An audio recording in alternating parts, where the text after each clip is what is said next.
Hey, let me tell you that shirt. That shirt is something else. I didn't wear the chains. Yeah.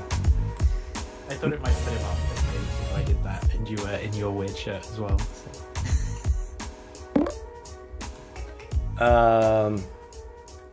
I thought I would give the people who donated money to have a chance. Who asked me questions?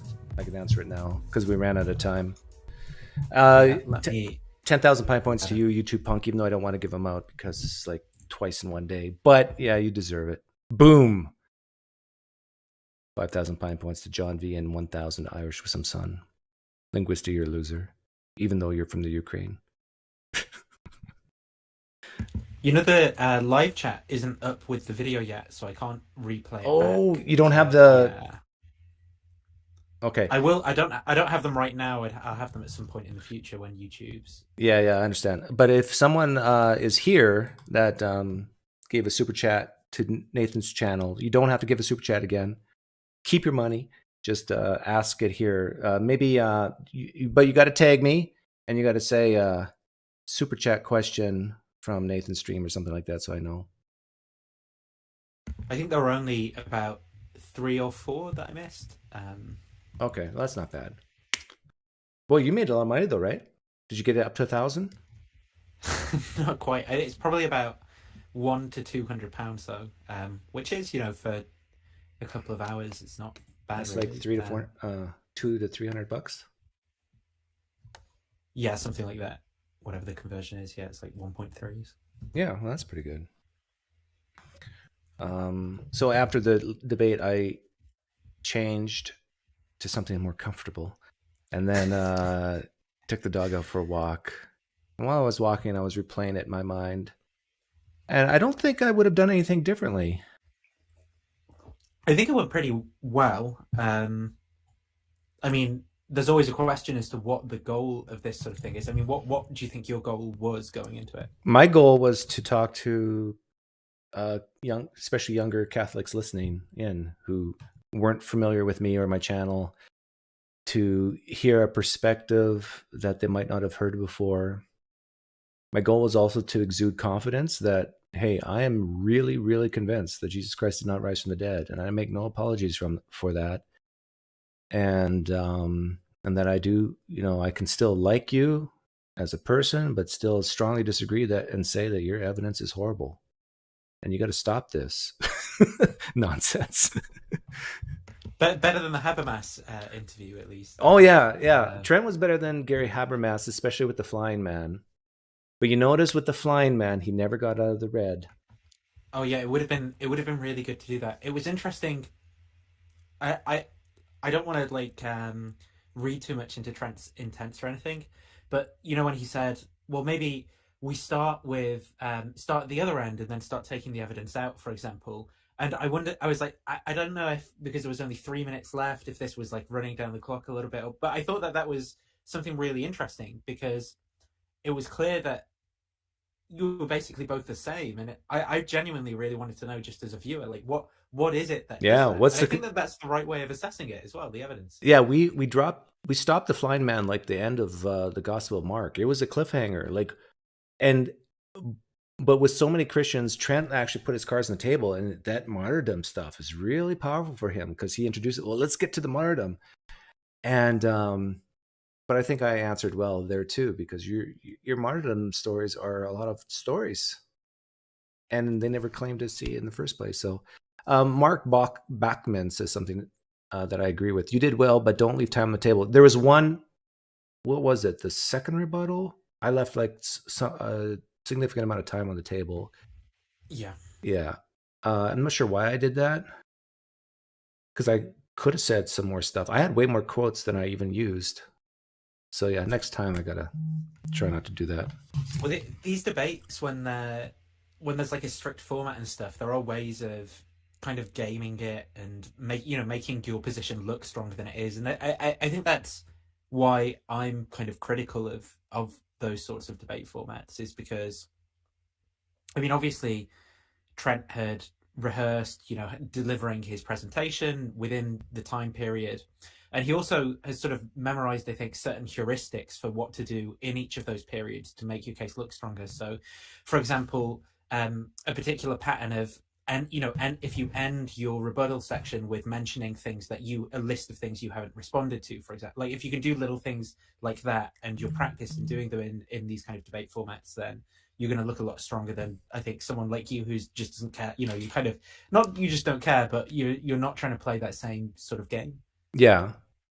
Yeah. What do you think? Like when he asked me questions, a lot of people, I think from his side, might view that as, oh, he didn't provide any citations.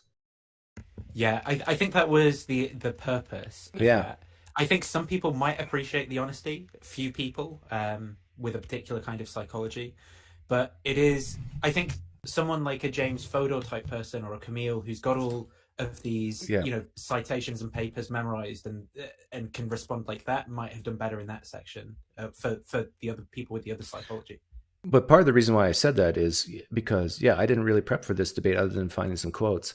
And secondly, it kind of muddles the main theme of the whole reason why I don't believe is that just the evidence is not sufficient for the claim.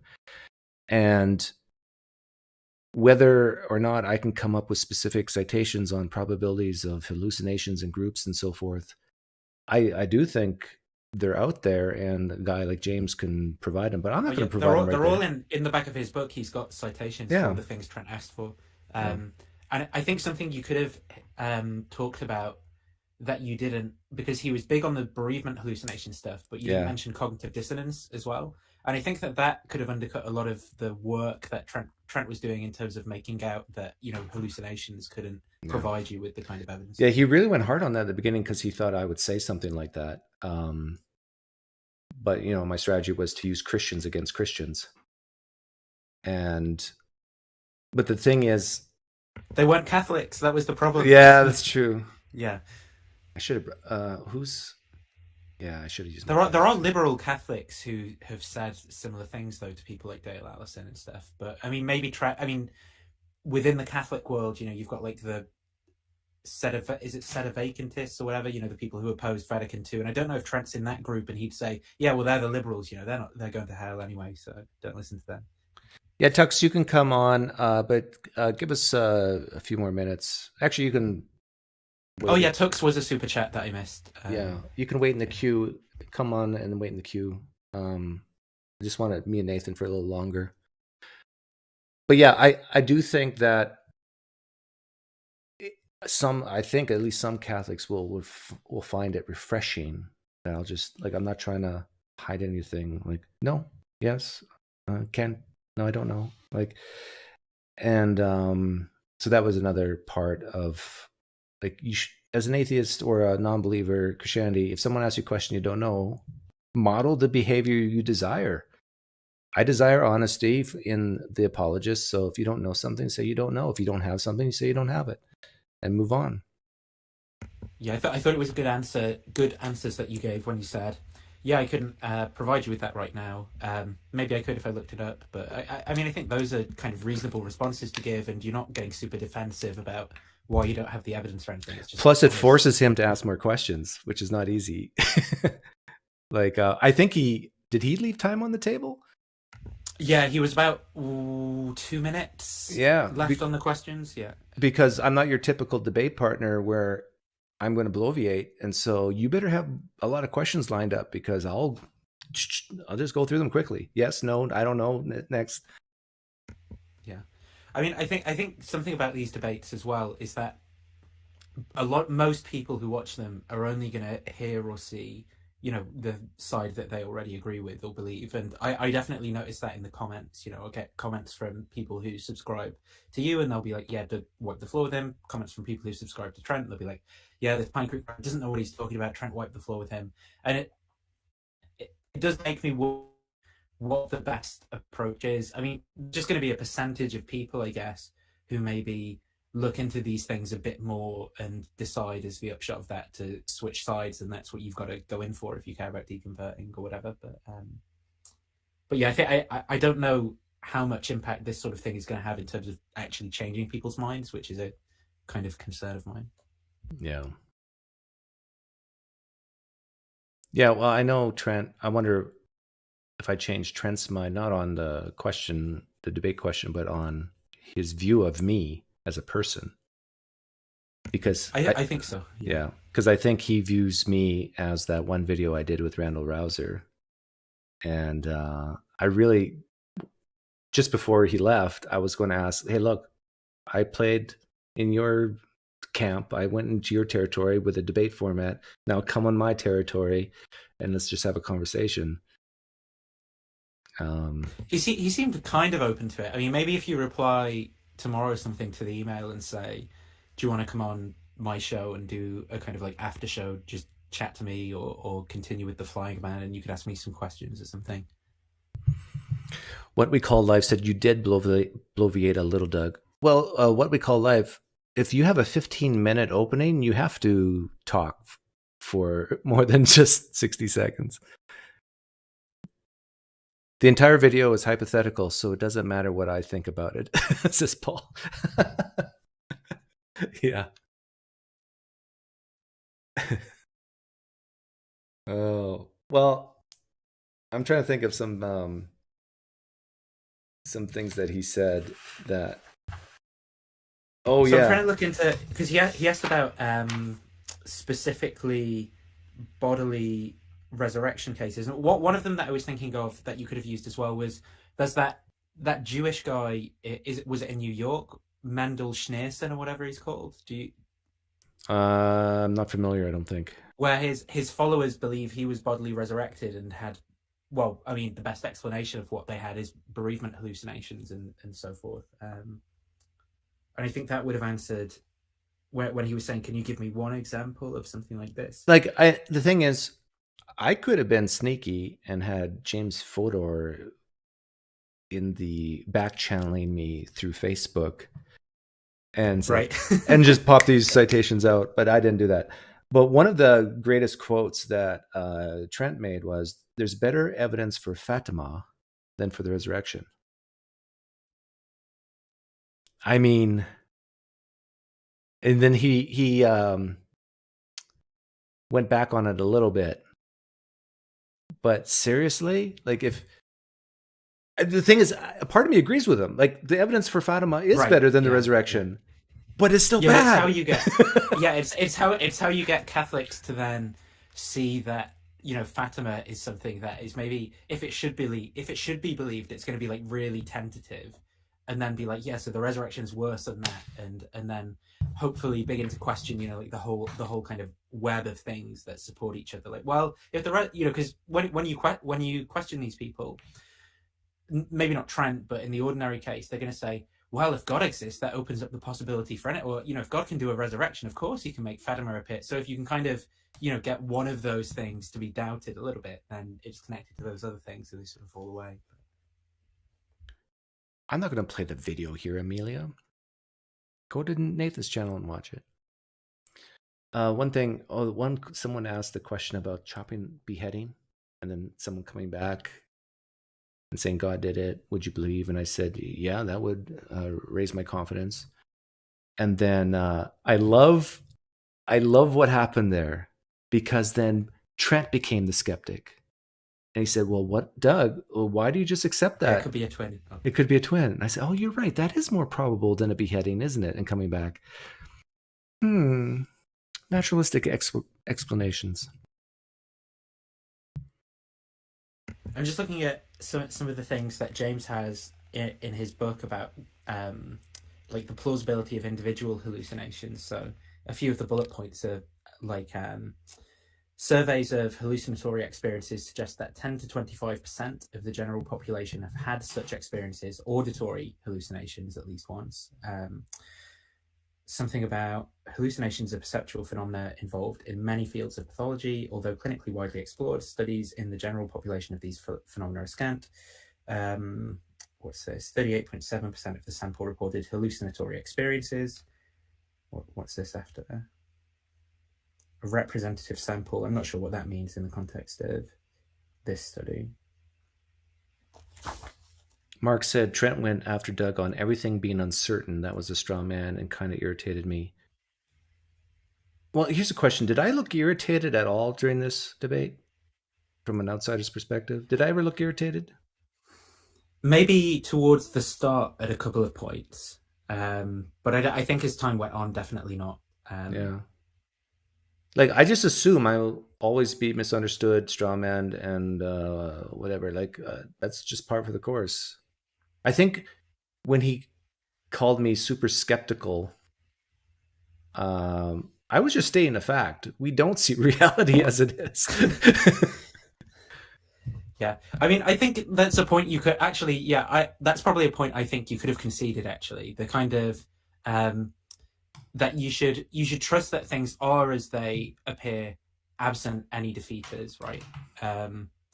Because I mean, Trent's claim there doesn't give him a resurrection, because when he views the text, he has an appearance of the text. He doesn't have an appearance of a resurrection that he's granting absent defeaters. He has an appearance of a text in front of his eyes that he's reading, right? And then the question is, what's the best explanation of that?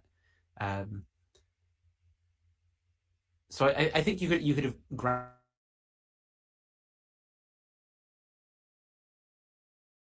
We lost your audio.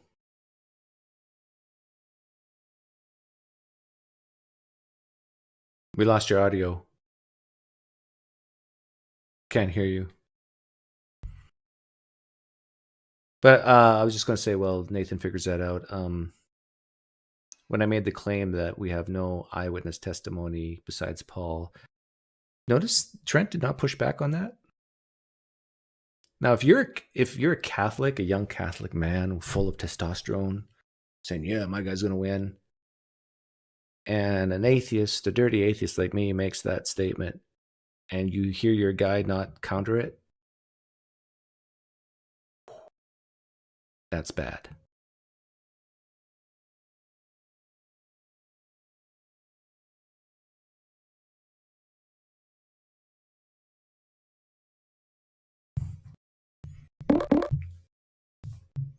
Okay, who do we have here?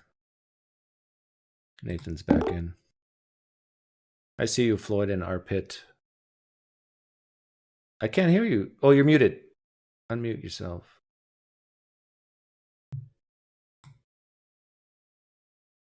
Did you get a phone call or something that screwed it up?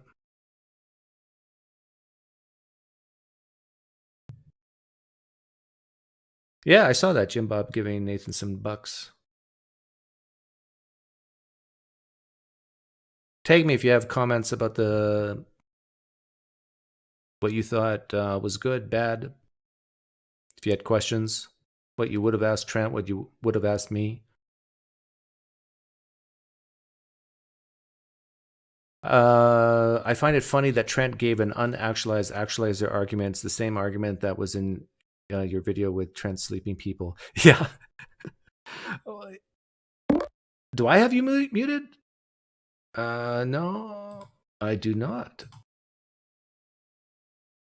You're not. I haven't muted you. But yeah, it's like I kind of dozed off at that point, because I can even grant that a God exists. That doesn't make the resurrection more likely. I mean, more probable. In the Old Testament, how many people did Yahweh resurrect from the dead? Maybe you can say one.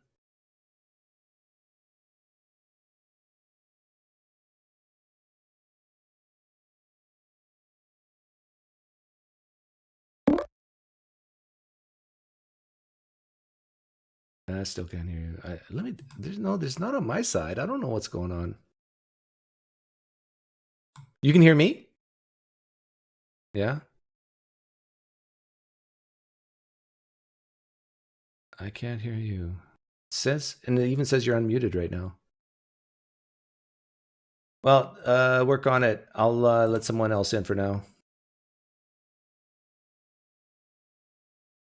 Arpit, you were here first. What do you have to say, Arpit?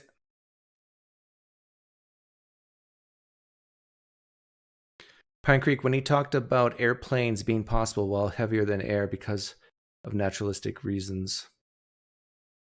PineCreek can't handle someone more handsome than him on screen. Oh, I can handle that. Okay, Arpit, you had your chance. Tux. Poker buddy Tux. Very good evening. Good evening. And for you. It's early evening for me. So, what was your super chat question? Here, let me pull it up. Jesus post-resurrection, he could eat broiled fish, and he could cook some of the 153 fish caught. Did he write his own or his dad's sincere words and protect them by miracle writings to today?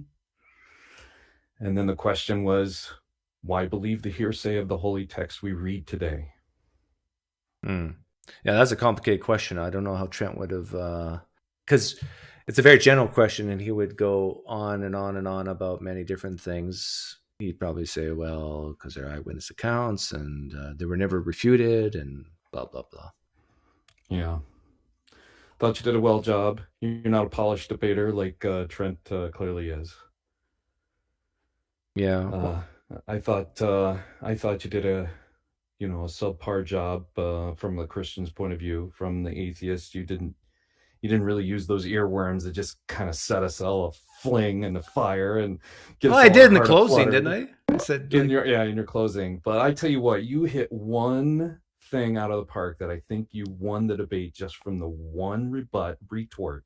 What's that? And that is on the question, one of the first questions asked on the J.K. Rowling apologetic question. Oh, your retort about heaven and hell was that I think I heard in my earbuds an audible gasp from Trent. Yeah, the question was, oh yeah, I have it here. Someone asked a question about Harry Potter. Is that what you're talking about? Yes. Yeah. Yes. And Trent said, well, Harry Potter is, he talked about, well, the author says it's fiction, but it talks about fantasy worlds and that we haven't observed. And then I retorted, well, you're talking about heaven and hell, right? Fantasy worlds that we haven't observed. Why can't we put that in fiction? Yeah, that was the atheist hearts aflutter response we were all looking for and so desperately desired. Well, and it gets to a broader question of how do we tell the difference between fantasy and fiction if we don't know the intent of the author? Yeah. And you look for fantastical claims like this. And Trent agrees with this because he admitted it with Harry Potter. So, how much did you donate to Nathan? 20. Oh yeah, big spender. Oh yeah. Hey, that's kind of money I got. Just like you donated $20 to Nathan and it didn't make a dent. Yeah, Mrs. Tux may, however, see how much I donated on Patreon and Super Chats in the last month, and may ask me to peel back a layer. Well, I did, so far this year, I've been a little, I think I've been a little too generous to the atheist community, but it's worth it. Worth every minute of it. Yeah. Well, save some money for poker, definitely. Yeah, I had a crappy night on Sunday, but I wasn't paying fully attention. We were watching OA. OA? Yeah. Orange. What's that? OA? What's that stand for? It's not a sitcom. It's a kind of cerebral, I don't know, interdimensional time travel, body snatchers. I don't know how to explain it, but okay. I recommend it if you like cerebral and it really pulls you in, and I wasn't fully paying attention. Well, if Nathan was here, he definitely would thank you for the super chat, but he's having troubles. But anyway, I'm going to let you go and let someone else in. Okay. Take care. Let's see, Floyd. Hey, Floyd, what say you?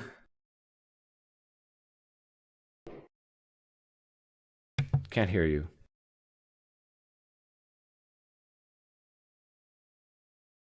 What does OA stand for, though, Gerard? Now I can hear you.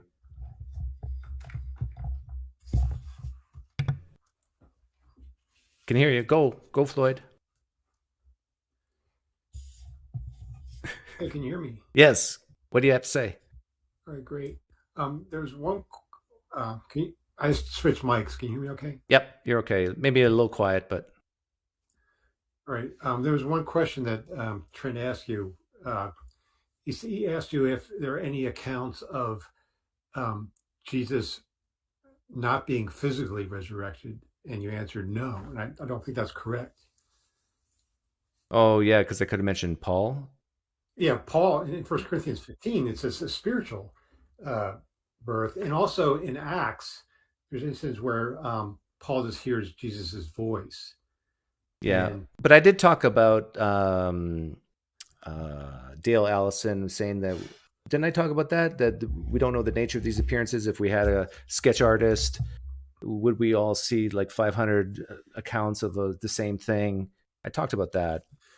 right, I mean, in the epistles, it just seems like it's just visions, or they talk about a spiritual resurrection. So, in my view, that initially people just had, probably one or two people had a vision or an idea, and they just borrowed from pagan myths that, oh, he died and then he spiritually resurrected and just went straight up to heaven, and that's what, and those appearances are just visions from heaven. Yeah. And then later in the unhistorical, unreliable gospels, you now have a bodily Jesus. Yeah, I should have. Yeah, I should have. I gave the wrong answer there, Yeah, but and it doesn't make a difference really. as far as God existing, well, not only God exists, but you have to have all these other assumptions that you have to pile on as well. That God wanted to resurrect Jesus, that Jesus actually was the Messiah, Yeah. and so forth. So there's a lot more baggage you need to. That was one add quote on. I had. I had a quote from Michael Licona saying that there is no Old Testament prophecies that the Messiah would resurrect. Right. And there's forgot that I had that. And there's no prophecy that the Messiah would be killed, really, except for maybe Daniel 9. But Daniel 9 refers to Onias the third, and in Daniel 9, there's no mention of Jesus being resurrected 3 days later. The thing is, I was trying to avoid getting into interpretations of Scripture, like with all my might. And so even if I would have said, like getting back to Paul's Jesus was a spiritual one, not a bodily one, that would have just ended up into a conversation about exegesis of the text, right? And I wanted to try to avoid that and hit home the broader principle that the evidence does not even come close to matching the claim. Yeah, because they have apologetics for 1 Corinthians 15 saying, oh, well, the flesh won't inherit the kingdom of heaven. Oh, that refers to a sinful nature, not really literal flesh. That's how they interpret it. But it seems clear to me that, yeah, it's a spiritual resurrection, that, it's based on paganism, where a person dies and their soul spiritually goes up to heaven. And that's what they probably initially believed about Jesus. There's an idea of looking for the body in the tomb and stuff like that. Again, all that's irrelevant. The body could have been buried in a tomb, and again, this spiritually resurrected. The body could have been thrown into a common grave where the body's pretty much lost, or left on a cross, like John Dominic Crossan says, and and the birds and dogs just picked the body apart over the days. Even in the book of Acts, it says that Christians didn't start preaching that Jesus was resurrected until like 50 days later. Yeah. I mean, Acts isn't even historically reliable. So there's no way to check whether the body's still there or not. Those stories start getting written down decades later. So there's no way to check, to verify any of this. It's just a myth. And you can't refer to any part of the Gospels either, because like Robert M. Price says that, if there was no empty tomb, what does he say? Asking if Jesus wasn't resurrected, how to explain the empty tomb? It's like explaining if there's no Emerald City of Oz, where does the Yellow Brick Road lead to? Yeah, it's just part of the narrative, and the gospel narrative is historically unreliable. So you can't refer to that at all. Well, yeah, you and I are agreed on all this. But what grade would you give me? A, B, C, D, E, F? I thought you did pretty good. I didn't realize it was going to be such a formal debate. Yeah, it was a formal. Yeah. Did I meet your expectations? Well, I would.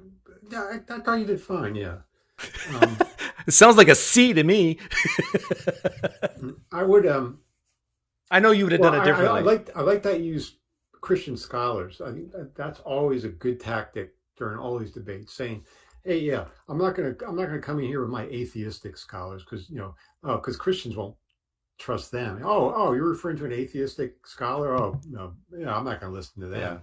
But if you come in with Christian scholars, then that's much more effective.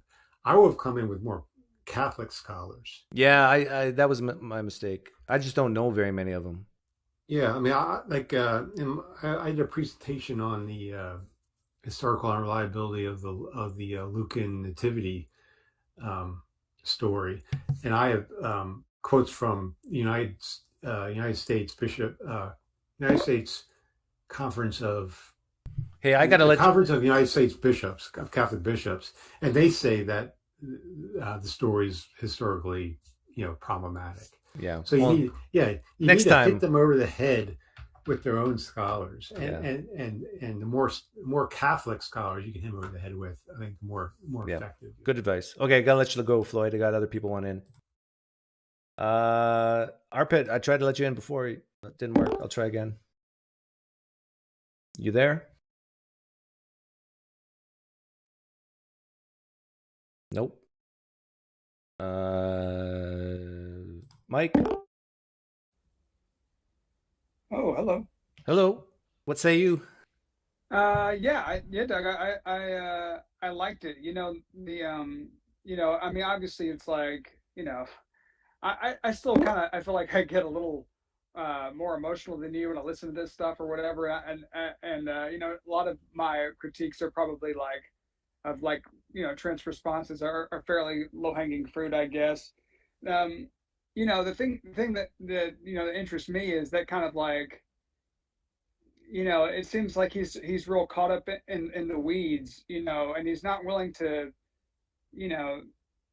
there's that meta level thing you try to get at with the flying man and stuff, that it's hard to get someone to access that when they're under they're under the pretense that they have examined their cognitive bias and overcome it or something. I know you've alluded to certain things with Jonathan Haidt, The Righteous Mind. There's another book Carl Sagan wrote called The Demon Haunted World, which I think is really illusory when it comes to this stuff. It's just humans believe all kinds of crazy crap, and they come up with all kinds of reasons for why those things make sense.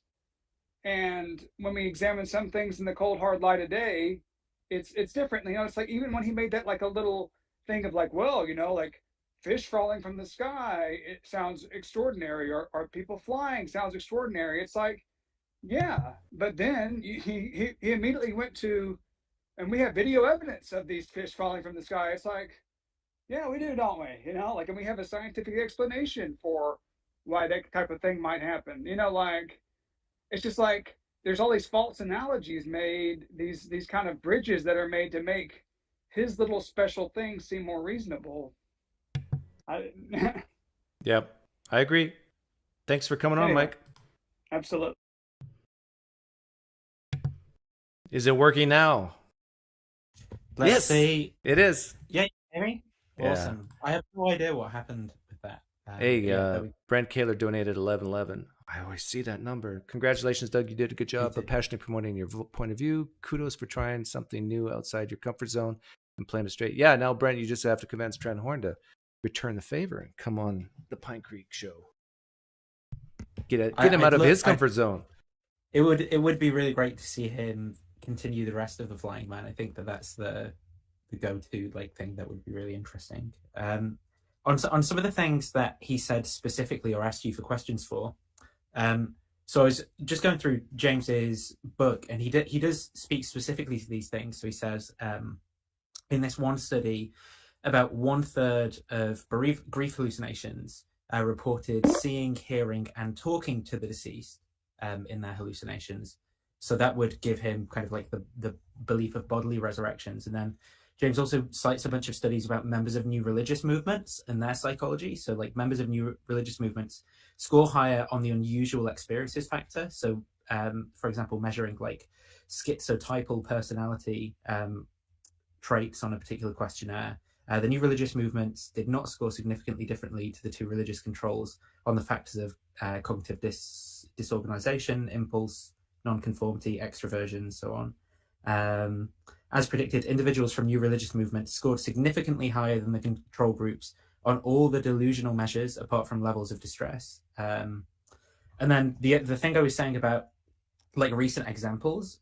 So this example is Menachem Mendel Schneerson, who was a rabbi hailed as the Messiah by many of his followers in 1994. And then he unexpectedly died, and some of his followers continued to believe that he was still alive, reported seeing him intermittently in various settings, and he retains a following to this day, many of whom believe that in due course he will But be have they died resurrected for that from- belief, Nathan? Well, I mean, you could try, right? Maybe you could get in touch with one of these people and try persecuting them as an experiment. and see what- As an experiment. You mind if I persecute you for this experiment? Oh. So yeah, I think, but obviously, you know, that I think the thing you do, the reason why it's good is because there's a game to be played in at the level that Trent's at there, where it's like endless back and forth, you know, like point counterpoint, point counterpoint, and I think that some of the stuff you do like does bring it out of that kind of stalemate into the kind of meta discussion then. And I think that that's worthwhile doing, even if it means losing a few of those little battles on like memorizing a bunch of Yeah, data. I don't mind at all losing those little battles because I don't even think Christians care. I mean, they're not going to read this stuff and take it to heart that you just read. They don't care. Yeah. They Yeah, don't care. I think from my point of view, though, when I was on my way out and I was reading things like that, and I'd be like, oh my God, this fits exactly like this particular person in the New Testament. Like, you know, you read some piece of psychology and you go, like, oh, that's literally this person. That explains everything. And now, you know, we've got like... The key thing you said. silent. The key thing you said there, though, was when you were on your way out. Yeah, something needs to change first. Yeah, And, so, yeah. and this is my point, that there's something more fundamental, something more primitive than these details. Because two Christians can look at the text of the Bible, one see a contradiction that they just can't get over, another one can. So, oh, yeah, I can harmonize this. What's the difference between those two Christians? And there's something else going on there. Mm. And that's going to be a weird question in some cases, because for a lot of people that those are going to be the deeply personal or like painful things about themselves, you know, where Christianity might be a way of dealing with some of those things, and it's like, and then there's this ethical question of, you know, do you prod and poke at that? Is that even like a good thing to do? I mean, in a lot of cases, I think it's the right thing to do for people because they seem to be healthier after they've kind of jettisoned some of these beliefs. But I don't know that that's right for everyone. And yeah, you know, like Lydia McGrew or someone, like I don't know what the hell she'd do if you like started getting at those sorts of things. I sort of did the Flying Man with Lydia McGrew years ago, and what ended up happening was her husband, what's his name? Tim. Yeah, he called you from the coffee shop, right? Yeah, that's that It's video. like in the background. Yeah, he had to come and bail her out. It's like, Yeah. and yeah, it's the Flying Man. It just shows very quickly that they only believe it when it's in their holy text.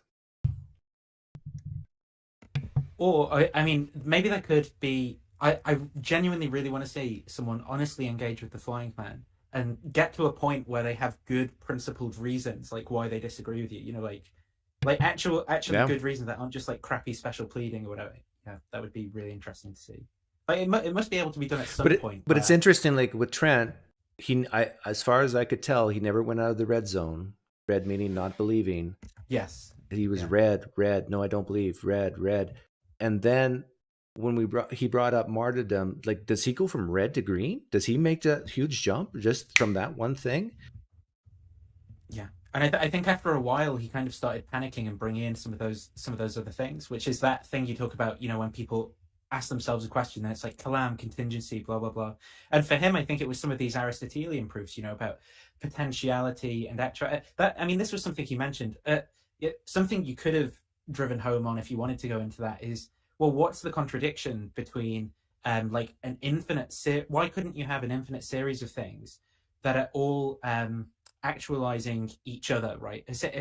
Of things that are in actuality insofar as they're actualized by the thing before, but there's no like absolute actuality that actualizes everything. Why couldn't that be the way reality is? I mean, yeah, but then everybody, like that video I made with him bringing up that argument, everybody would fall asleep.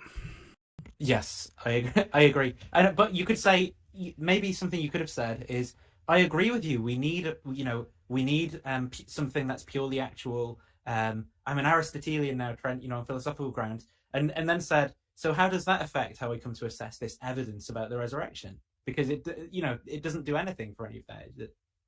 Yeah. I'm going to make the room size bigger. Yeah, sure. Let's get... Because I think it's interesting. Hang on. You're coming back. Don't worry. A lot of good points. Theists do have a lot of strong arguments for sort of like these vague metaphysical principles or whatever. But the question is, how does granting any of those things actually modify the way that you assess this resurrection evidence? And I don't think it does anything for the prior that God resurrected Jesus from the dead on that particular evidence. Like, grant Yahweh exists, grant all this metaphysics and stuff. You come to assess the actual evidence. It doesn't do anything for that prior. It's basically the same for both of you. Yeah. Hey, chat. Hey, Doug. Hey, Nathan. Oh, there's a microphone. See, that's a musician microphone he's using. Is that an XLR cable right into like? Yeah, it's an SM57. It's no USB, the one for guitar cabinets actually, but back up your seat 2 feet and see what it sounds like. Is it too loud? Oh yeah. No. You're not too loud. No. Pump it back up. We want to hear you. Okay. Yeah. Okay, cool. I'm just curious about how that mic picks you up from 2 feet back. Oh, I don't know. I don't have any kind of extra gain on it. So. It sounds like it's pretty similar to the Yeti. Hey, Cam is here. What do you have to say, Chad? Yeah, so I was a convert to Catholicism for 9 years. I think I've told the audience that before. So I was very involved in this kind of Catholic apologetics world that Trent Horn is a part of. And for me, like, when I was in that world, we weren't all that interested in like resurrection debates. It was way more about like Catholic versus Protestant or Catholic versus Orthodox, and all like really specific debates about, scripture versus tradition and the different sacraments and all that stuff. So I don't know if, like, when I was a Catholic, if I would have even watched this debate. And I don't know how many Catholics were watching, but that is a good question. How many Catholics were there? Like, you were watching the live stream chat, right, Nathan? Did you get any sense? Yeah, I mean, my initial impression is like maybe a fifth or something around that, maybe higher. But it seemed like there were about a fifth comments pro Trent at least. And there was about 600 people on average watching throughout, and I mean, maybe about 200 to 300 of those would have come over from Doug's channel, maybe 100 from elsewhere, but I don't know where. There seems to be at least 200 coming from somewhere else. So whether that's Christian channels. What was the max number of viewers? I'm not sure exactly. Probably around 650. Oh wow, yeah, that's more than I've ever had. I'm jealous of you. Wow. I think my record is just under 600. I think I'm in the good books of the algorithm at the minute because I got mentioned by in a Rationality Rules video, and so I think the algorithm's pleased with me this past week. Well done, good and faithful servant, says Google. I typed out some notes of what I liked and what I didn't like. Do you want to hear those? Okay, start with what you did not like. Okay, I didn't like the quotes of Protestant apologists. I think you talked about that earlier. But I don't think you can win there, because if you had quoted like liberal Catholic apologists, they would have dismissed that too, or liberal Catholic scholars.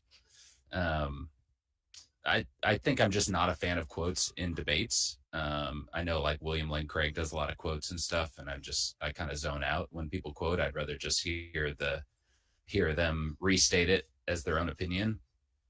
That's a good point. I thought I'll do that next time. Probably needed more rebuttals of the martyrdom argument. Yeah, that only came up at the end, though, right? The very end. Yeah. So there was no. Yeah, time. I think it did came up at the end of the Flying Man. Yeah. Yeah, and maybe some more stories of like other cults or new religious movements, like how they start and how their stories develop and how no one cares to debunk them until way later. And yeah, because when I was Catholic, I was, watching all these documentaries about Scientology and David Koresh and all this stuff. And that was a major reason, I started to question it. The thing is, just like, seeing how these things develop. I agree with your points. The thing is, though, if people want to really look into those things, they can do it themselves. And so I was trying to go for a more broader meta point that our core epistemologies are not that different, except in this one area. Why is that? Yeah. That was the theme of what I was trying to get across, and to try to bring us atheists and Catholics together, that we're not that different, except in this one little small area of life. So why is that? What's going on? And I thought the naturalism points that you made there were really good, like the guy on the street. That was another reason why I left Catholicism too, because Catholics in general, their natural theology, if something natural can explain reality, they will go with that. Yeah. And I thought that was a really good line of questioning that you did. Ravi Zacharias, like a lot of Catholics may not even know who that is, but I think that's Trent a really does. good point. Yeah. But there are Catholic examples. There's this guy, Father Karapi, who was a very big Catholic apologist and speaker, very popular in that world. And turns out he was a total fraud. He had like a lady on the side and millions of dollars, and he was just traveling the world speaking at apologetics conferences. I don't know what it is about these guys that travel and speak at conferences. What's his name? Father Karapi. Corapi. Yeah, it sounds like Father Crappy. Father Karapi. Yeah, the evidence we have for Father Karapi far exceeds the evidence we have for Jesus. And people probably thought he was a great guy, but they were wrong. Oh, yeah. The founder of the Legionaries of Christ, Father Marcial Maciel, he was like very revered and basically started this inter-Catholic cult of priests, and there was lay people involved too. Turned out to be a total fraud, had multiple women in multiple countries. So those are two good examples. Both of them came to light while I was Catholic, I think. And I thought your questions, the question and answer and the closing statement, you were totally in the zone. It was like watching your show. It was really great. So okay. And you I gave you a B. You give me a B. You wanted to play the Flying Man song during it, I bet. Yeah. I thought that would have been a good joke if you had just ceded your time to me and just been like, just have you play the song. Yeah. What's the title? I did a video. It's on my channel, right? Yeah, you played it at one point. I don't know. It's on YouTube. It's called the Flying Man Worship Song or something like that. Yeah, so people don't know what we're talking about. Check it out. You can check it out. Okay, thanks, chat. There was something Trent did, though, that you've not talked about as well, which was... So Trent tried to sort of provide like a parity argument, right, and say that there's all sorts of things that you believe that you would say have a low prior probability, like that there's these metal tubes that fly around the earth full of people, to different countries and things like that. Now, I think that those are really disanalogous to the resurrection case, because there's all sorts of empirical content about those beliefs, which are testable, make predictions about the way that things are going to behave in the world. And you can't do that with the resurrection case. There's claims about hydrofoils. If you make a piece of paper that's, is it hydrofoil or an aerofoil? If you make like an aerofoil shape and then you blow air on it, there's going to be pressure differences that you can measure, or the thing will rise up, the forces will be different. You can't do that with the resurrection, and so that it's disanalogous. It's not like you're just accepting wild claims based on nothing. You're accepting them based off of that they make up a lot of your background experience. And He said that was a question though, right? Or did Trent bring that up? I think he brought it up a couple of times before the where question. He was saying, yeah, it was generally in response to you making this claim about. I think in response to, for example, the case of demons, where when you said someone's foaming at the mouth on the street and stuff. Oh like yeah, that. yeah, I yeah. think Now I remember. he was responding to the idea that there's like a really low prior probability but he's like, well, there's all sorts of things that have a low prior probability, but we believe them nevertheless, and it's that's just so silly. Very disanalogous. But they would say that about the Flying Man, right? What's the Flying Man? I think this is going to be their problem, is that it's perfectly analogous to the resurrection. It's the exact same in all respects, except that it's the Flying Man and not Jesus, right? Here's a Catholic, or at least he claims to be one, but I think he's a flag-waving phony, I bet. Yep, I'm a flag-waving phony. See that? I decided to finally confess, Doug. I was sent 2 years ago to infiltrate your Pinester community. By who? Set by who? Yeah, the Jesuits, exactly. Exactly. The Roman Catholic hierarchy and the Jesuits, which is now the same because the Pope's a Jesuit. So, but you've defeated us with your debate performance. So now they're going to recall me back to the home office in the Vatican. So I just want to say goodbye. Thank you for indulging me, and continue with your shenanigans. Well, just lick your wounds and you'll be better. No, you know what? Here's my short, quick, non-bloviating take.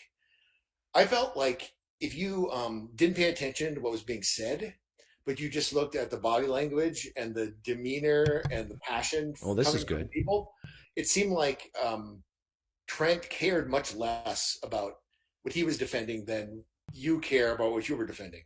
Whoa. I'm telling you, honestly, I'm not happy about that, obviously, right? But I think this may be partly like a personality thing, because Trent is kind of cerebral and very dry.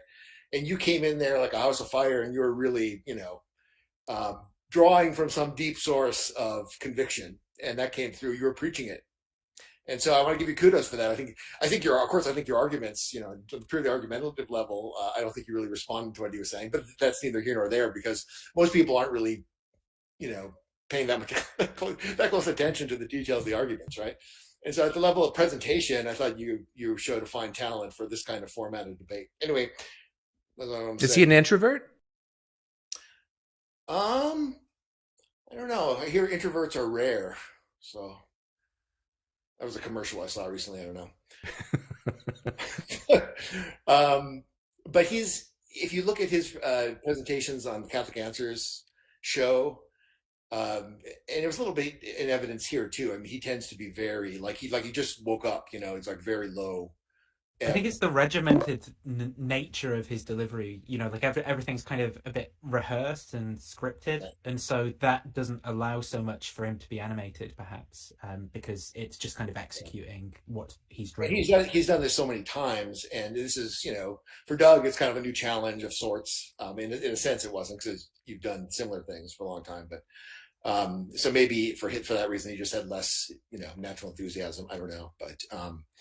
I did have a couple other minor points about Holly Ordway is the friend you mentioned. She's not a historian, but I think she might be like a folklorist or something. She's some kind of literary scholar. She might be a folklorist, so sort of in the general vicinity. What's her last name? I believe it's spelled Ordway, and first name Holly. And you can get a taste of her because there's a YouTube video. It's on a show that's on a Catholic cable show. It's called Coming Home, and it features, as the name suggests, people who are converts to Catholicism, and they have hour-long interviews with these people.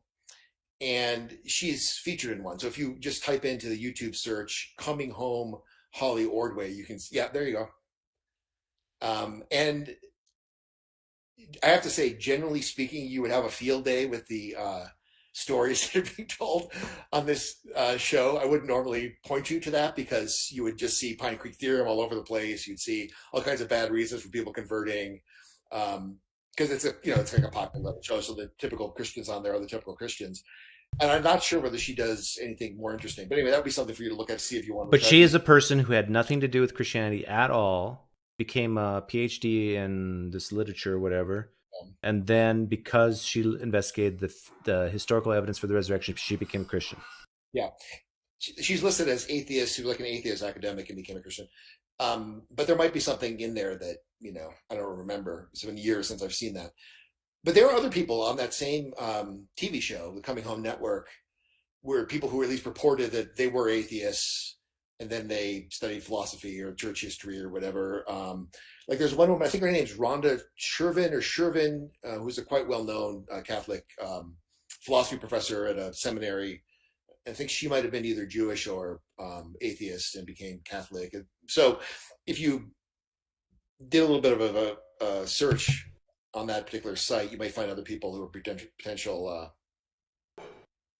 prospects. But yeah, and then still not a historian though. No, but the final thing I wanted to say is in response to what Chad was saying that in recent years especially, there have been horrible cases of prominent Catholic priests and leaders. There's, in fact, the summer of 2018 was called the Summer of Shame. It was called the Summer of Shame because two major events. One was the Commonwealth of Pennsylvania came out with this indictment about all the shenanigans that were going on, abuse of altar boys and things like that. But then even worse, a prominent Catholic cardinal, right, which is like second highest rank after the Pope, named Theodore McCarrick, was revealed to have been engaging in decades of improprieties with Catholic seminarians, both minors and sort of essentially like sexual harassment of young men, seminarians. And he became actually one of the first people in probably centuries, I don't know, to be removed as a cardinal. He's now no longer a cardinal or a priest. So that's, a good example that sticks in the craw of us. I think it was this past summer that the highest ranking priest, like not a bishop, but a priest, was discovered. It was through a sting to be soliciting young men. I don't know if they're underage. I think they must have been underage, but I'm not sure about that. On Grindr, and he got the Monsignor is kind of like a prestigious title for a long-standing priest, right? Kind of a senior priest. They call him Monsignor. Yeah. So he got the nickname Monsignor. But the point of all this, though, is that at some point people thought these were men of good character, right? Yes. And the evidence we have for the life of these men is better than what we have for Jesus. So if you can be wrong about these men, you can be wrong about Jesus being perfect. So you don't believe Jesus was perfect anymore, right, Brent? Well, I think it's a kind of a case of, innocent until proven guilty, right? This is America. Oh, really? Innocent? That's a high bar, perfection. Yeah, I guess the difference is absolute perfection, right, versus... you don't want to... Yeah, you don't. But I mean, you don't want to assume that people are engaged in shenanigans unless there's actually evidence that they are. But Brent, I'm perfect. Did you know that? Really? You're keeping it well hidden, Doug. Innocent until proven guilty, right? Take care, Brett. All right. Thanks for the donation.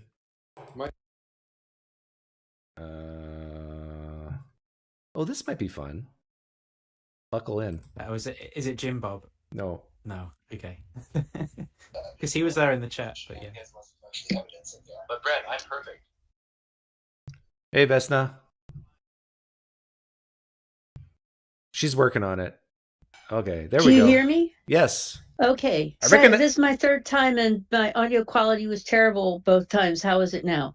Good. You've called in twice before? Yeah. Okay, good. I won't remind you. You're funny. Good. Because I was embarrassed that, my hero thinks that I can't even handle a tech issue. Hang on. I recognize your voice now. Uh-oh. I know who you are. Okay, what do you have to say? Okay, so I took some notes, Okay. And first of all, congratulations. Thank you. Congratulations. That was wonderful. So you've been asking people for grades, so I have 2 grades for you. One is for as your first time. Was this your first time in a formal debate? Yeah, I think so. Where it's all timed and everything. Yep. A plus, plus, A plus, plus. plus. Yeah. Hear that, Floyd? Okay, go on. And and without that, solid B. Without what? Without the caveat of that it was your first time in a formal debate. I see. So you're changing your Which standards. is really good.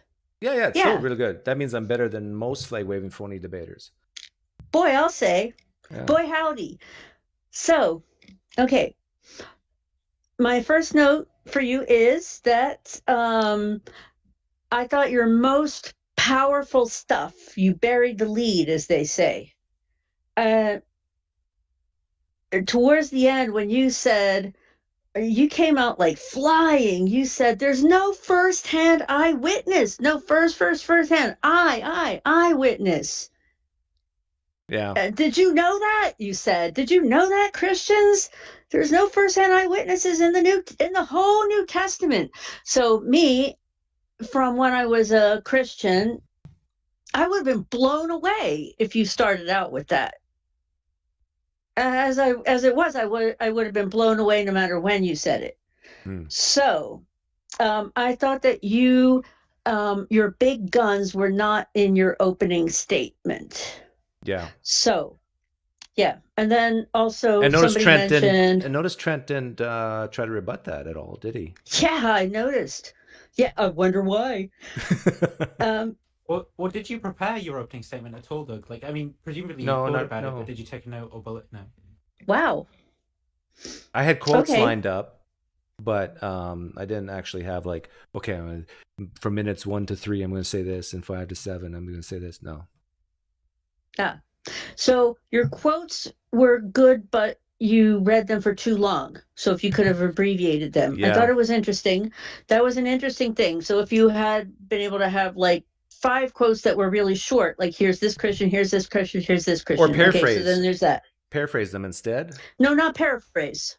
I disagreed with that part. Okay, because that's what Floyd said. Abbreviate. Because, yeah, right. I got what Floyd was saying, but I think that as soon as an atheist is paraphrasing a Christian, then the Christian might not believe you. Yeah. Yeah, that's what he says. So then I think that I've noticed this previously with you. I think that with your Protestant background and upbringing, you don't, there's things that nobody understands about other people's worldviews, but in the Catholic worldview, perhaps you don't understand how much they discount other Christians as even being Christians at all. So when you quoted Protestants, you might as well have been quoting Matt Dillahunty for many people. Whoa, that bad? Mm-hmm. No, they can't be that bad because they hate Matt Dillahunty. Or not hate, they love him and, Jesus Christian love, but they, I'm telling you. No, but see, the thing is, I don't know, I guess, but I think Trent Horn admires Mike Licona. Yes, but remember, you were talking to Trent Horn's audience, you said. Yeah, you're right. Mm-hmm. Okay, so then next quote, the flying turtles. Are you sure that if all of your friends and family said they saw flying turtles, if all of my friends and family said they saw flying turtles, I would think, oh, I didn't know there was such a thing as flying turtles. Because I'm learning new science stuff all the time. So I purposely answered short and sweet there and said no, because I could have said a ton of caveats. Well, are you saying that they thought they saw flying turtles? Are we talking about turtles that are in the sea that are jumping out of the water, sort of like those flying fish? I could have said I didn't want to waste any time on that, so I just answered no. Right, but what if you had said yes? Now that would have been interesting. If I would have said yes, Yeah, I would have said yes. well, the thing is, but I think my first reaction to that is a no. I would well- assume they're all trying to prank me. Well, truthful. Oh, well, that would have been a good thing to say, maybe. Because I come from a family that jokes around a lot. So if my whole family said, yeah, we all saw a flying turtle, you guys are all just pulling my leg. Like, come on. Oh, okay. Well, then maybe that would have been good to fill in. But I didn't want to waste time answering on the fly. Yeah, I didn't want to waste time explaining all that stuff. So, okay. So then, next note is, I think it is helpful to the audience there to name some of the stuff that you're using. Name some of the tools, like the outsider test for faith. Why? Because that would have been helpful to me when I was a Christian, to know that, oh, this isn't just some guy, just some deluded atheist. There's like a tradition that he's speaking from. There's a framework that he's working within. You Catholics with your traditions. Framework. Yeah. What's that? I said you Catholics with your traditions. I was never Catholic. Oh, you were never Catholic? Okay. Nope. Yeah, I guess it gives more gravitas to it, but the point of the outsider test for faith remains, whether you name it and state that other people have used it for many years, it still works. Maybe not. Yeah. Right. Yeah. Yes. Maybe not. I think not push that back on that specifically. Now, the reason I push back on some of those now is because even though they're a few years behind, some apologists are sort of trying to kind of like poison the well with some of these terms by telling. It's kind of like if you say the word deconversion or outsider test for faith now, there's a version of what those things are that apologists have told their audiences. So as soon as they hear those words, it's just stereotyped with all this other stuff. See. Like, oh yeah, he's doing that trick, like street epistemology is now or something. Oh, so they become triggers. Yeah, but on the other hand, they'll do that with everything, and then they'll rob us of everything. So, by the way, yeah, my religion was one of the ones that is not even considered Christianity. What was it? Eastern Orthodox. Oh wow. Yeah. Which you had some wannabe Eastern Orthodoxes on a recent show, and I got into an interesting. What was her name? Thing in the comments. I forget, Cassidy. but I liked her. Yeah, she had no idea what she was talking about, and the person before that really had no idea. And then, if you ever want to look in the comments, the comment thread got like, I don't know, 50 or 100 deep with me and another Serbian Orthodox atheist who knew there was more than two of us, saying, this is not what Orthodox even think. Well, have you seen the person, the tradition that they're converting from? So like Jonathan Peugeot and Jordan Peterson and stuff like that. I don't mean to derail this whole conversation, but they're telling a different story about what Christianity is and trying to kind of like dress it up in some of the things Jordan Peterson said. And a lot of people are going, oh yeah, like let's reject modernity, embrace, Eastern Orthodoxy, because it's like it bypasses all of the trappings of modern Christianity and Protestantism and stuff, and gives you all the stuff that they talk about. But maybe yeah. Okay, it is different conversation. We got other people want to come on. The rest of the notes. Give me one more. Okay. No pressure. I have 4. What if I just read them off without any comment? Okay, good. All right. Perhaps talk about what an analogy is, because you always get pushback as to, oh, it's not exactly the same. Yes, it's an analogy. Okay. Next, Corinthians 15 talks pretty clearly about a spiritual body and not a physical body. I know you didn't want to do exegesis, but maybe this would be such a soft spot that it would be one of those things that would blow the minds of Christians, like, wait, what? And martyrs, I don't know why that's so powerful in people's minds, but maybe talk about modern day martyrs like the Heaven's Gate people that literally drank the Kool-Aid. Yeah. And number 4 is the flying man. Boy, he wasted like 50% of your time explaining why, even though you said don't. So maybe cut in and say, maybe a phrase like, even though he was so much better than Gary Habermas, maybe cut in and say, humor me. Please humor me. Just yes or no, humor me, because we only have so much time. Please, I'm running out of time. Maybe appeal to that. And I wonder if the Flying Man thought experiment is as useful as you think, but that's a conversation for another time. Just because people are so they're so locked in that I wonder if it even helps. What do you think? I think it's. Thank you for your time. Yeah, if that's not. You can stay for my response on the Flying Man, because the Flying Man is dear to my heart, as you know. I think the fact that he did not budge, he was in the red zone that whole time with the Flying Man. I think that is powerful for those young Catholics listening. That, well, wait a minute. Well, he doesn't believe based on this, based on that, based on that, based on that. Yet he believes it with what? I think it does resonate. I wonder. So, I think it's to his because, audience, you mean? Yeah. A lot of Christians will talk about this idea of a cumulative case. And I think that when Doug takes people through the Flying Man, it's like an algorithm that takes people through how you should actually do a cumulative case, right? Where you start with your priors, nothing else, and then you just add in the evidence, but bit by bit, so you can actually evaluate it, rather than just like, here's a mountain of stuff, and then you just get overwhelmed. Yeah. But I've yet to see anybody go along for the ride. No, like, Canadian Catholic did.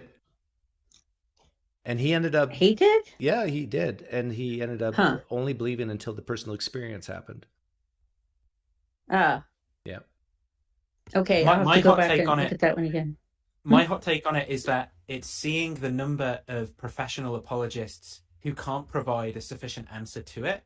And then for the vast majority of people who watch that, and they hear people go, oh yeah, Doug, he's an idiot with his Flying Man or whatever. But then they watch, Inspiring Philosophy, Trent Horn, Gary Habermas, can't respond to it. And then it's like, well, what is the answer, for the people who are thinking, maybe. Yeah. Did you notice that he mentioned the Flying Man in his opening statement? Oh yeah, he I had a thrill. Yeah, when we were deciding when to debate, I wanted to do it within 48 hours of him asking. But no, he needed time to go through all my videos first to figure out what I all believe. So he did his homework. Okay. Take care. Thank you. Yep. Oops, she was about to say something. I know what she was going to say. I really love you, Doug. I think you're doing great work. Yeah, blah blah. I understand, Vesna. And keep the chain. Keep the chain. Hello. Hey, you're on. Hey. I'm not sure why it's not formatted properly, but anyhow, go ahead. Oh, I was just gonna give you a B- and insult the Flying Man further. Oh, you want to insult the Flying Man? Yeah, I guess. Okay, hang on. Can I show you presentation of it? I can show your face, right? You can show my face. That's fine. Okay.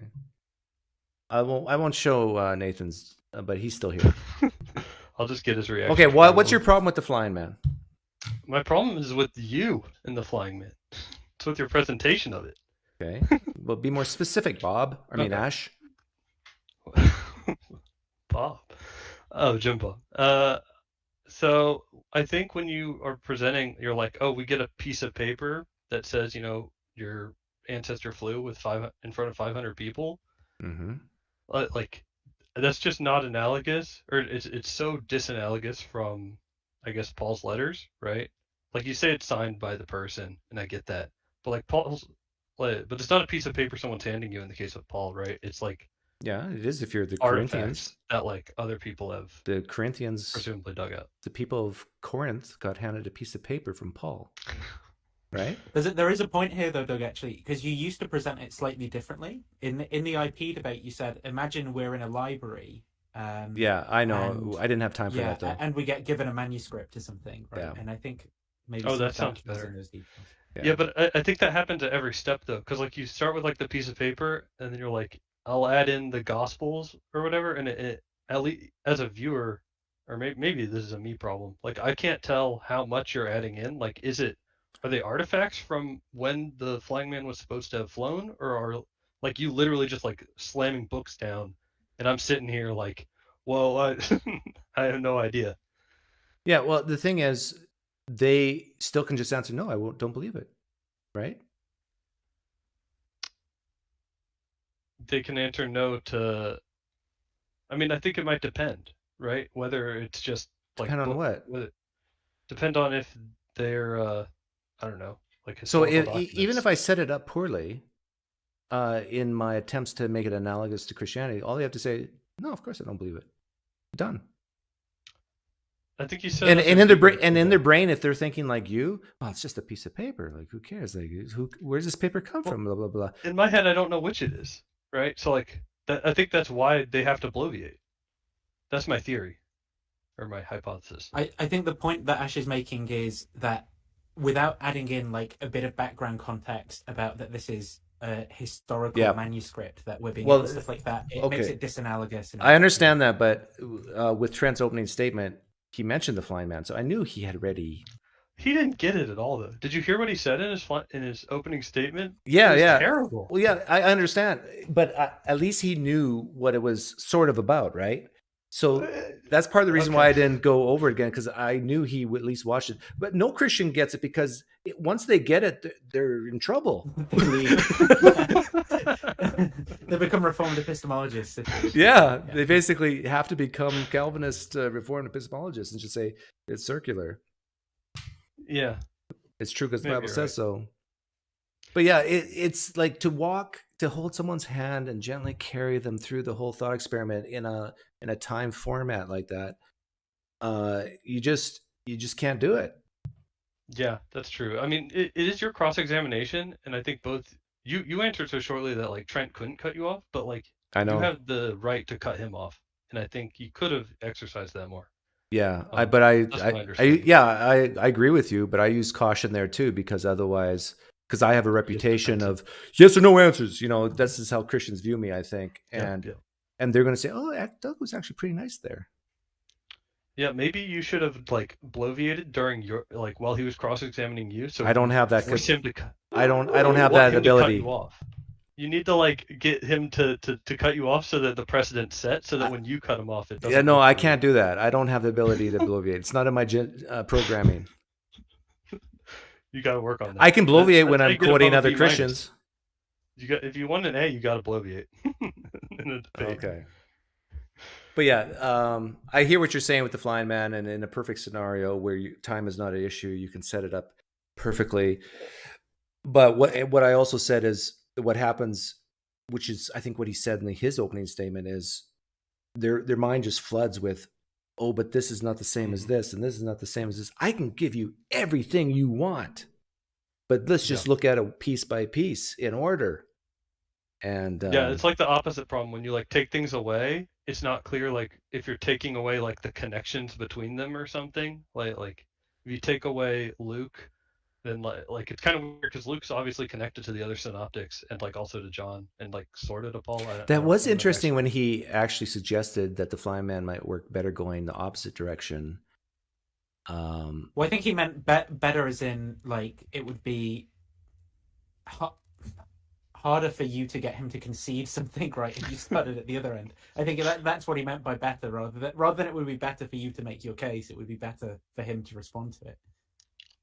But the thing is, we kind of did start it in the opposite direction at the very beginning. At first rebuttal, didn't I ask him, like, would you believe the resurrection if we took away Gospel of John? And I think he pretty quickly said, yeah, I'd still believe it. How about we take Luke and John out? And then Luke, he had a bit more of a hesitation, didn't he? And see, this is it. Very, very interesting. This is like, what is it about Luke that you need there in order to believe it? Like, is it just because of that opening prologue? I've done this orderly, like.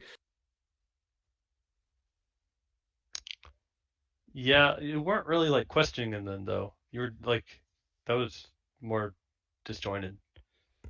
Yeah, you need more time to get into each of these things, I think. Yeah, the like proper flying man, like I think I've seen the Canadian Catholic one you're talking about, and like he gets there, like you get to the point where he you know, turns on the belief, but like I don't know, even then, like it'd be nice if it were like more elaborate, but or longer. Yeah, I but guess. then you're And, talking an hour, right? Just for that. yeah, and like I don't even know. Like I say that'd be nice, but I don't know if I'd watch that. That sounds also terrible at the same time. Yeah.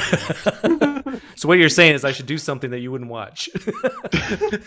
yeah, I guess. Like You've lost all credibility, Ash. I've come here with insults and with no solutions, and that's Insults with no solution. Okay. No, I get what you're saying, Asha, and I appreciate your comments. Take care. All right, that's all I wanted to say. Yeah. See you. You know who's in the. You see who's there, right? No, I can just see a sort of like weird corner of myself, I think. Oh, you can't see in the whereby room who's trying to get in? Only I can see that? Nope. Oh. Yeah, only you. Guess who wants in? It's either going to be Camille or Canadian Catholic. Or Cam Spears, maybe? No, it's Canadian Catholic. He wants in. Yeah. Should I have your permission to let him in for like 2 minutes? You have my permission, yeah, of course. I don't mind. Because this is my channel, but I need your Oh, permission. I honestly don't mind. Honestly, don't worry. Like. Oh, okay. No talk about the R word, okay? No talk.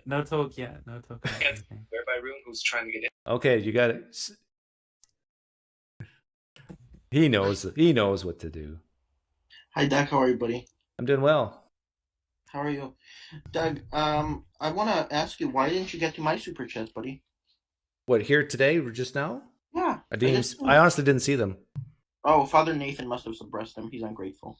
But I did send 2 super chats that I sent. Well, thank you. But I want you to save your money for future guests. Don't spend them on me. Especially coming out of a time of need as well. Well, I mean, I can't help it. Okay, well, what did you say in your super chats? Well, first of all, I actually want to say that I think, well, I have critiques both of you, and I have like a lot of good things to say about you. But let's start with the good stuff. I do think that You have 5 minutes. No, I'm going to give you 3.5 minutes. Okay, I'll say it in 1 minute. I do think you're right that a bunch of times people like disguise. I think you're honest when you say, for example, talk about Jesus. I do think that it's much harder to believe that Jesus rose from the dead than to believe, some modal metaphysics about God. So I do think you are right in that many apologists hide under philosophy of religion. So I want to compliment you on that. But I also want to say that you're extremely condescending. So, I mean, I'm sorry. Yeah, that's just, people being weak-skinned, thin-skinned. Yeah. Well, was that all you had to say? No. I want you to respond to my super chats. Oh, I didn't see them. Where were they? They're gone now. I can't go back. Oh, yeah. So one was, do you believe that James, the brother of Jesus, saw Jesus, believed he saw Jesus? Do you believe that? No. The bodily Jesus? Bodily Jesus? Well, did he believe that he saw Jesus? He never says it. Okay, that's not what I'm asking. No. Do you, Doug, believe that? No. You don't. Okay, so you're going against the mainstream consensus then. That's fine. Okay, do you believe that Peter believed he saw Jesus? No. Okay, you don't believe that bodily? No. Okay, you're just obfuscating. Did Peter believe he saw the resurrected Jesus? How could he obfuscate less than no? I don't know either. You're not responding to the question I'm asking. Yeah, okay, let me respond more elaborately. That's not what I want. I want you to answer my question. Do you believe that Peter believed he saw the resurrected Jesus? No. You know why? Why? He never says so. Well, okay. Well, am I wrong or am I right? You're wrong. First Peter was written by Peter, but that's fine. No. Read First Peter. He never makes the claim that he saw the resurrected Jesus. Read it. Okay, so you think that? Do you think that Paul believed that Peter saw the resurrected Jesus? Maybe. What do you mean maybe? Do you think he's lying there? Well, another way of saying I don't know. Okay, but do you see how improbable? How you have to defend improbable scholarly views because of your dogmatic commitment? See, when you say resurrected Jesus, it's not just as simple as because you have 2 resurrected Jesus's options, right? At least 2. So, did Peter believe he saw Jesus who died, raised from the dead? Did Peter I already answered that? No, because he never claims it. Okay. But then you asked about Paul. Does Paul claim that Peter claimed? That one, I say maybe, but it depends. Are you talking about a bodily or a spiritual? It's irrelevant. Did Peter believe? It wasn't irrelevant in the debate because the debate was about a bodily resurrection. Right? So are we talking about the debate now or something else? Well, yeah, I mean, this is the question I had. But I mean, you are forced into to defend these ridiculous positions. I'm sure that. Well, I'm not sure, but I think that Paul says yes that Peter saw Jesus resurrected. Okay, does Paul? Do Yes, you believe? but I say no if you're talking about bodily. Okay, do you believe that Paul accurately represents the views of Peter? No, What reason do you have to think that? because he's Paul and not Peter. There's no, even Nathan, who's known me for years, cannot accurately represent me all the time. Okay, so like, If Peter would have said it himself, then we got something a little bit better. But then we have to show that this is actually Peter. Okay, but let's apply it to something else. Do you think that when Plutarch claims, so when Plutarch, for example, says that Alexander of Macedon conquered something, do you believe we can disregard that because Alexander never said it himself? No, but this is this whole analogous thing. Do you believe I have a dog? Yes, Doug. Of course I believe a dog. Do you believe I have a nuclear warhead in my garage? No, Doug. What's the difference between those two things? Do you believe it's an extraordinary claim to say that Peter believed Jesus rose from the dead? Do you believe that? No. Okay, then that's comparable. It's not an extraordinary claim, okay? It's and you got like 30 seconds. Okay, but you get the point. Like, you're forced into this ridiculous position. Right, but I'm talking about the bodily resurrection. That would be an extraordinary claim to say that someone even believes that. Sorry, you didn't respond to my question, but okay, I'll leave. I'll see you. Okay, thanks. God bless.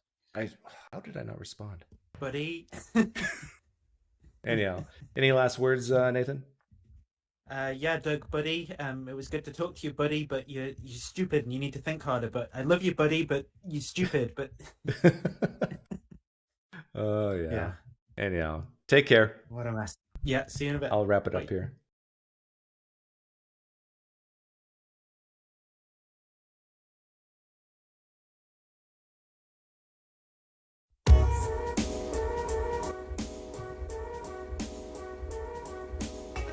How many super chats did CC have? He said 2. Right?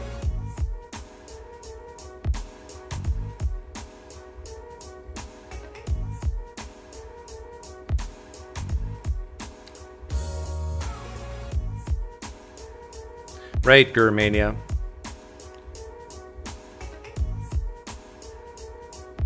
But yeah, read, if you're a Christian, read 1 Peter. I read it a while back. And I think I'm correct. If Peter was a disciple of Jesus, and if Peter wrote 1 Peter, those are 2 big ifs. Well, at least one of them was a big if. He actually doesn't come out and say he saw the bodily resurrected Jesus. I could be wrong about that. He says he witnessed it. He was a participant, a witness in Jesus' sufferings. But I don't think he comes out and says that he saw Jesus stand before him. Thanks, Mysterious Monolith.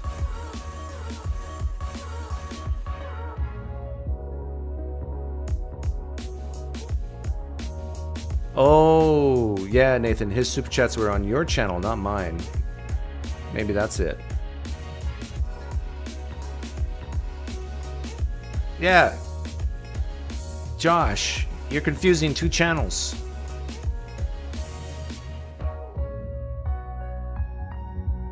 Read 1 Peter chapter 1.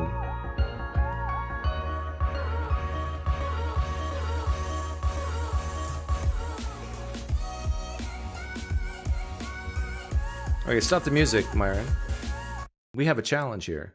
I could be wrong, and I'll say I'm sorry if I am. 1 Peter chapter 1. Let's bring it up here.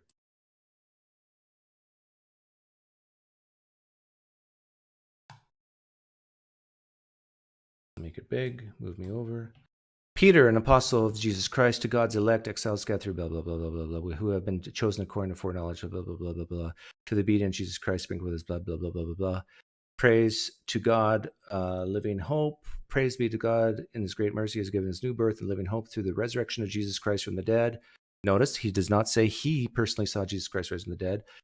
And into an inheritance that can never perish, spoil, or fade. This inheritance is kept in heaven for you. See, basically, look at this. I know Peter W. is trying to get at this one. He has given us new birth and living hope of the resurrection of Jesus from the dead. Someone in church today can say the same thing without actually seeing the body of the resurrected Jesus. Yes, someone today could say the exact same thing. Little Joshua in his Catholic church can say, Jesus has given me mercy through the new birth, living hope through the resurrection of Jesus. That's so far. Peter's not saying he actually saw Jesus' resurrected body. And into an inheritance that never spoiled, this inheritance kept, who through faith by God's coming to salvation ready to be revealed. And all this greatly rejoice, though now for a little while you have suffered. These come great worthy, may result in honor when Jesus Christ is revealed. Though you have not seen him, you love him, and even though you do not see him now, you believe him and are filled with impressible glorious joy, for you receiving concerning the salvation, the prophets, trying to find, blah, blah, blah, blah, blah, is blah, blah. No, hey, I saw Jesus. Therefore, with minds be sober, blah, blah, blah. Chosen before the creation of the world. Peter W., you're done.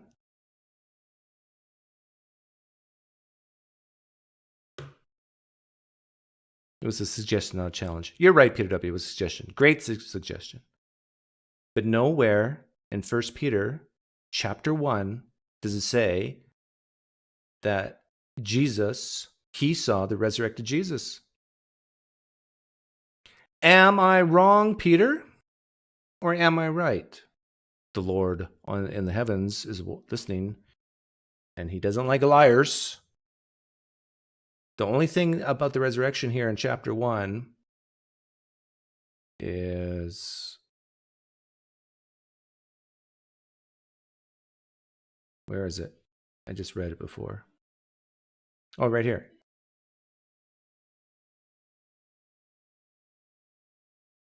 In his great mercy, he has given us new birth into living hope through the resurrection of Jesus Christ from dead. That's not Peter saying, I saw the resurrected Jesus. Go to bed, Linguisty. You're fine. I just want to get Peter W. to admit that this is not Peter admitting he saw the resurrected Jesus. Because any Christian could say this today. And have they seen the bodily resurrection of Jesus? No.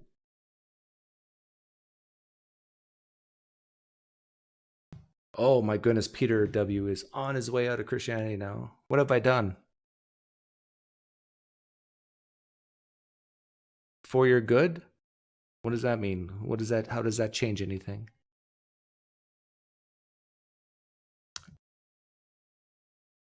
There is no... If you want to bring up a first-hand account of the resurrected Jesus, you want to go to, besides Paul, you want to go to Revelation chapter 1. This is what I'm looking for.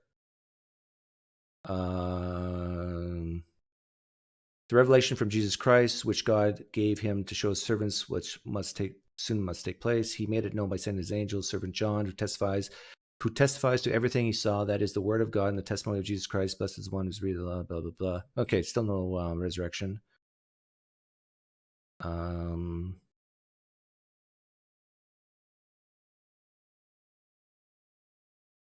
Maybe I'm wrong. It's not even in here. Yeah, look at it. John's vision of Christ.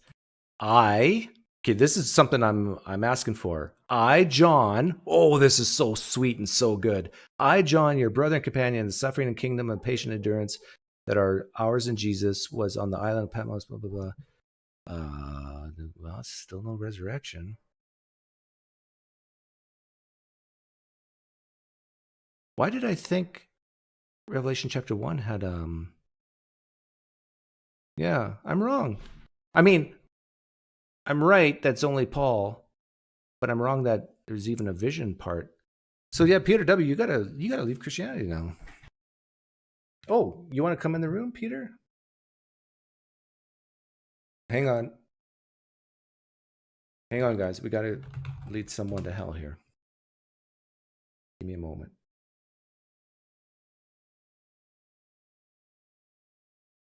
Oh, I don't think I can. I used up all my time. Sorry, Peter. Just tag me and say what you want to say here. Look, this is what I'm getting.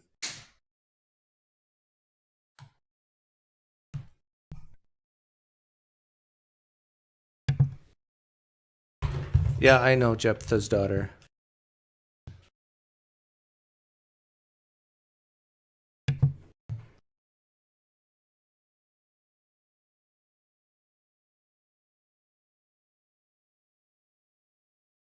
So Peter, we're agreed, right? Nowhere in 1 Peter does it say Peter saw the resurrected bodily Jesus. I can't let him in. Let me try something else.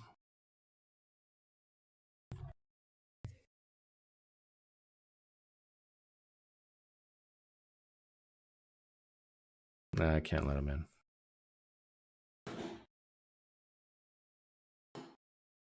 Peter, if you want to show me a verse, chapter and verse, where it says Peter saw the resurrected bodily Jesus, let me know. Even a spiritual one for now. I suggest you read 1 Peter 1. I did, for edification, not as a challenge.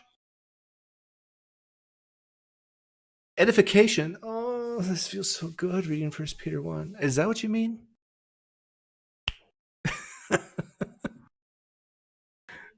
Oh my goodness. Oh yeah, okay, thanks, Sage Bias. Maybe I just missed the Revelation one. Verse 12. I turned around to see the voice that was speaking to me, and when I turned, I saw 7 golden lampstands, and among lamps was the Son of Man. Yeah, there we go. This is the closest thing you have of an eyewitness testimony, besides Paul, which again is of a person seeing Jesus. And I think this is a vision. It's pretty clear. It's, in fact, even the authors title it as a vision, or whoever printed this version.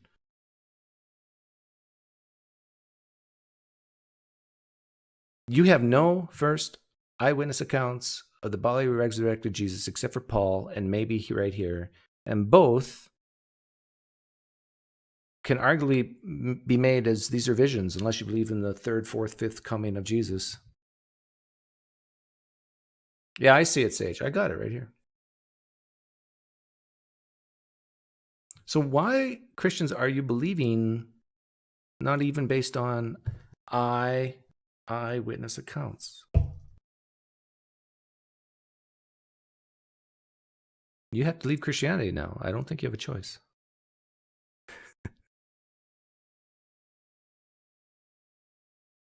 My dreams are first-person testimony. Yeah.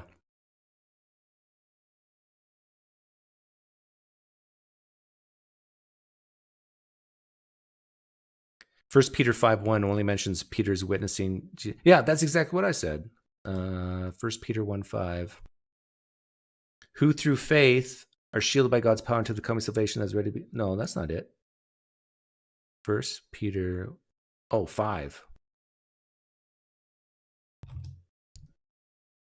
Verse 1. To the elders, blah, blah, blah. Yeah. To the elders among you, I appeal as a fellow elder and a witness of Christ's sufferings. Boom. Everything I've been saying for the past few years is right. Does not say he saw the resurrected Jesus. Says he was a witness of Christ's sufferings, not his resurrection.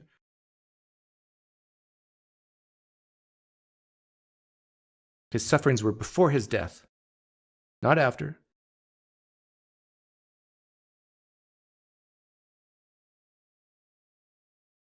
Who knew Doug would cause the great falling away? Yeah. I tell you, Josh is Canadian Catholics leaving Christianity now. Peter W. is leaving Christianity now. What have I done?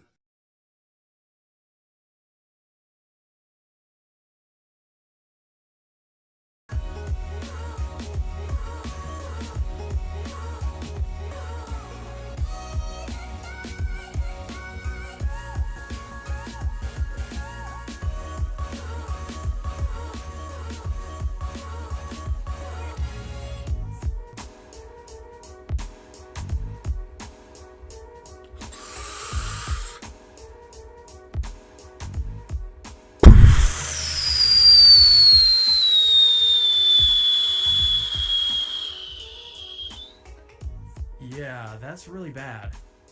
That's really, really bad. To me, this was flagrant.